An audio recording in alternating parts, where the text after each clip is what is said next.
If you're not willing to be a selfish motherfucker, you will never win. What is this video for? This video is to motivate you and really show you how to be successful outside of any specific advice for any specific industry.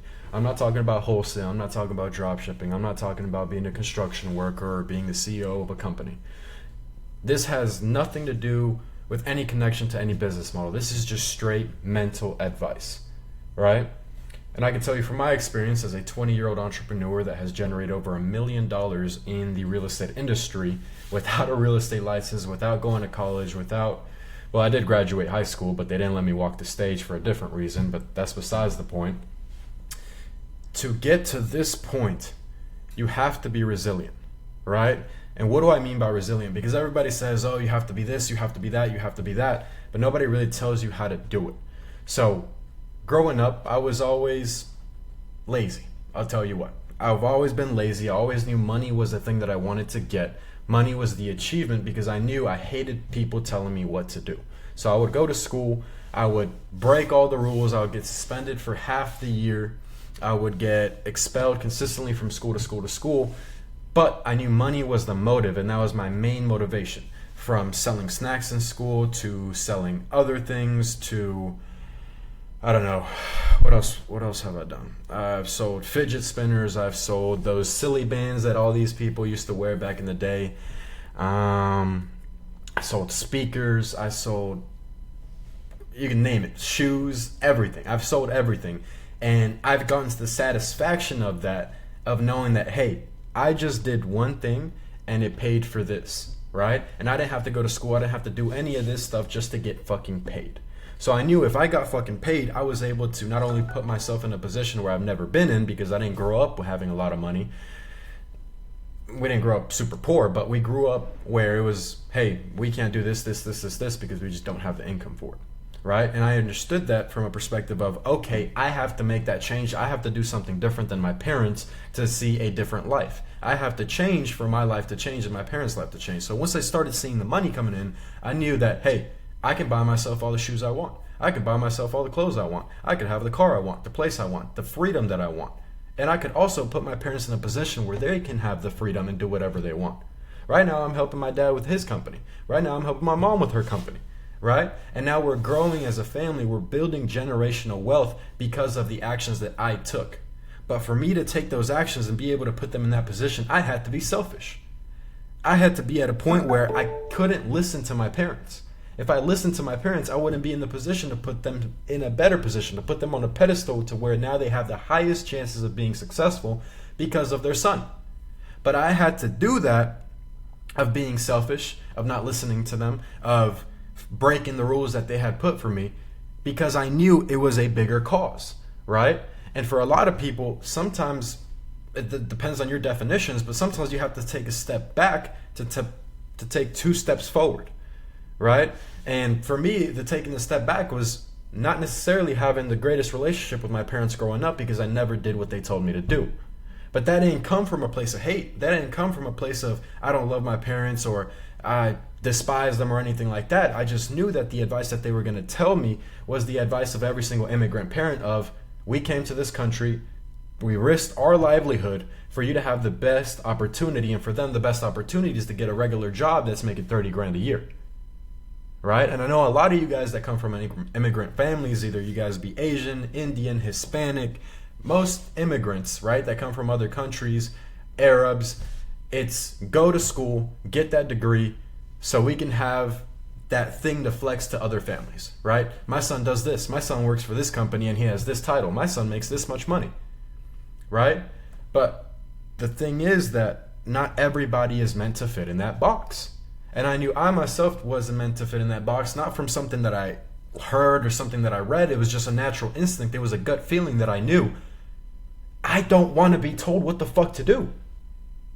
But there's rules in the world, right? There's laws that you have to follow. There's moral codes that you have to follow that are set by other people for you to be a regular working human being, right? So if you want to be a successful entrepreneur, from my experience, the way that you have to be successful, the way that you create success for yourself is not only from the mental state, but the actions that you take, because everybody can have a great mindset. Everybody says, oh yeah, I want to be rich. Oh yeah, I do this, I do that. But nobody really does it. Behind the scenes, because you're not being seen by somebody else, you don't do what you're supposed to do. And that was the thing that held me back from making more and more money when I was younger. It was because when I stepped behind the scenes, when nobody was watching, I was bullshitting. I was watching YouTube all the time. I was eating like shit. I wasn't going to the gym. I was, doing things behind closed doors that you shouldn't be doing as a young man, So these are the things that I had to sacrifice, right? Because it's pleasures. YouTube, sitting there and watching YouTube videos for 10 hours a day isn't going to help you, but it's satisfying, right? You're getting entertained all day for free, right? You don't have to do anything for it. You don't have to work for it. YouTube is fucking free. But the thing is, those things are holding you back from your true potential. You need to sacrifice those things. You need to sacrifice these relationships. You need to sacrifice sometimes even your own well-being to put yourself in a better position where you don't have to sacrifice, right? I had to cut out sleeping in.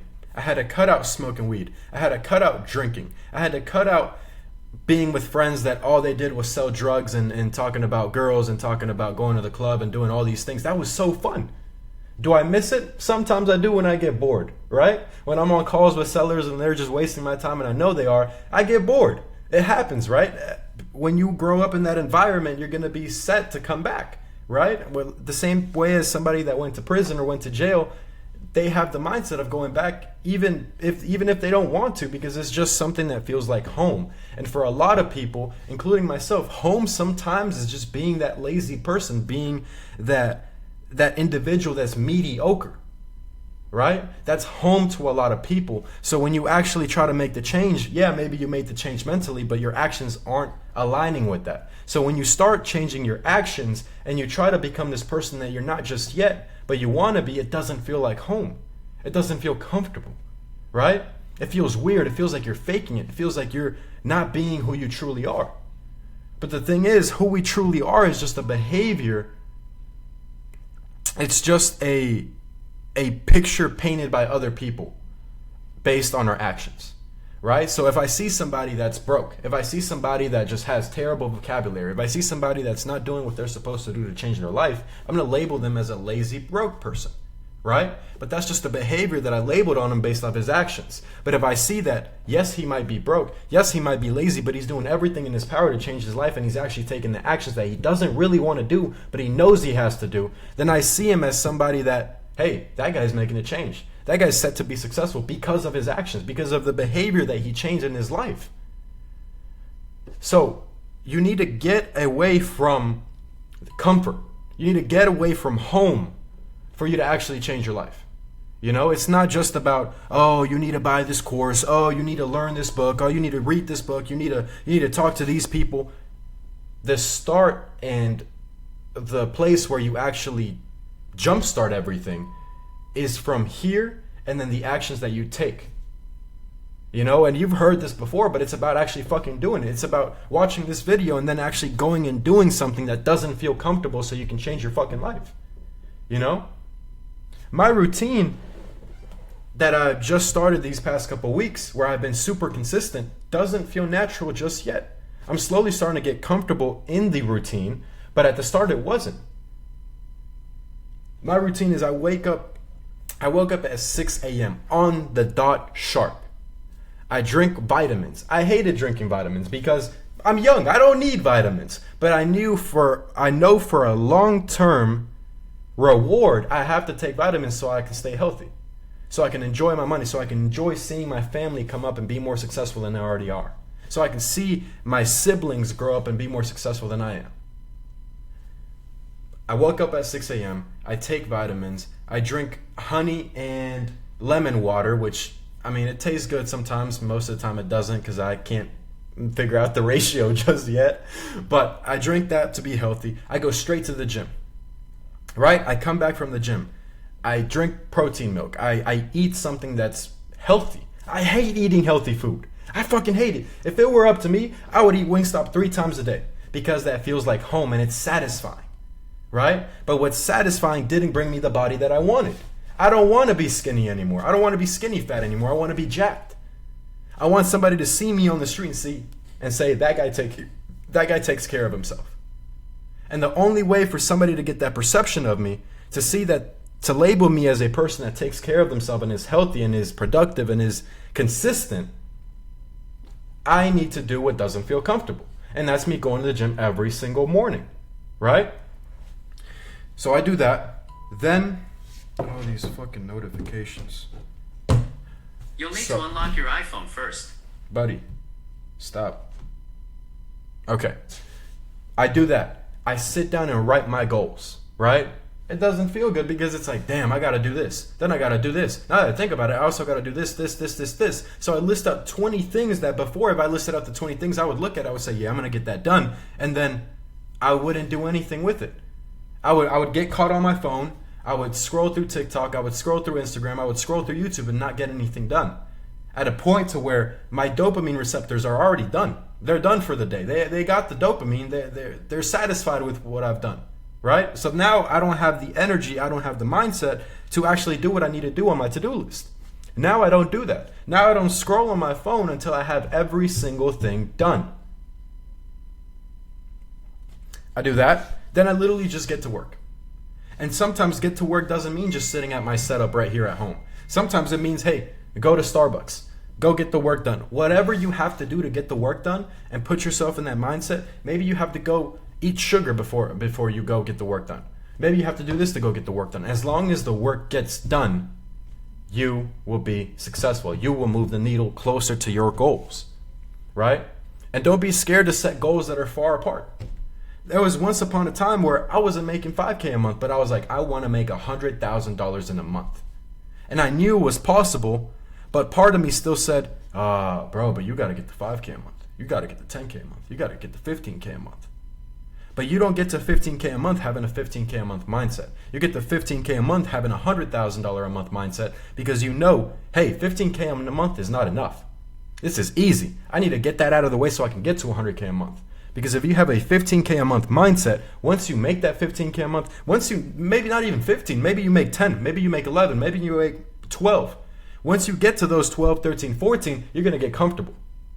And that's when the struggle starts again. Now you're at a point where you're in the 1%. You're making $14,000 a month, $13,000 a month. That's a lot of money for a lot of people, right? But once you get to that financial amount, you're going to get comfortable, and then you're going to start going like this. And then you'll start seeing a trend in your life where, okay, this month I made 14. This month I made 6. 14, 6, 14, 6, 14, 6. And then most people get stuck in that forever. But the reason they're stuck in that is because of their mindset. Most people's goals are achieved by being the minimum. What do I mean by that? Is most people achieve the minimum requirement that they have for themselves. So if I say to myself, my minimum for today is I get 2 things done, I go to the gym, I eat healthy, and I don't know, close the deal. That's what I'm gonna do. I'm gonna be satisfied if I get that done. But if your minimum is, I need to make $1,000 today. I need to go to the gym today. I need to wake up at 6 a.m. today. I need to go to bed at 9 p.m. today. I need to do this. I need to do that. I need to do that. That's your minimum now. So if that's your minimum, if you're being that productive person, then your minimum income has to go up naturally, right? So now I'm at a point where if I'm not making $50,000, $60,000 a month, I am very, very uncomfortable. I'm in a place where it's like, oh, bro, I'm sharp. But if I get to $70,000 a month and I don't have the mindset of I need to get to 100, I'm going to get comfortable and I'm going to go down to 20. I'm going to go down to 30. So main takeaways is be selfish. Sacrifice all the things that make you happy right now so you can be happy later. Figure out your why. Why are you making these sacrifices? Is it worth you being jacked, not being able to eat the food that you want to eat right now? Right? You need to do that. You need to write down your goals. You need to go to bed early, wake up early, and you need to take risks.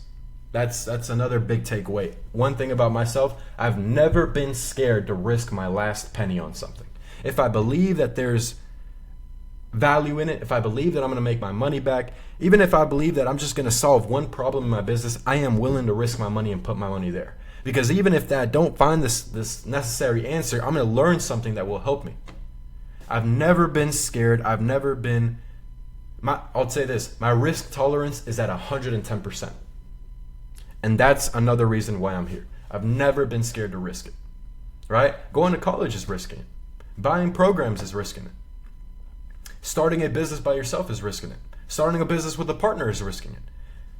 Going on the road is risking it. Everything is risking it, so why not risk it in something that you'll see a return on, which is yourself. Don't forget to invest in yourself. You're the best investment. You're the most valuable thing in your life. If you can get yourself to be that person that you want to be and do all the actions that need to be done so you can become that person, you will never fucking fail. Thank you for watching.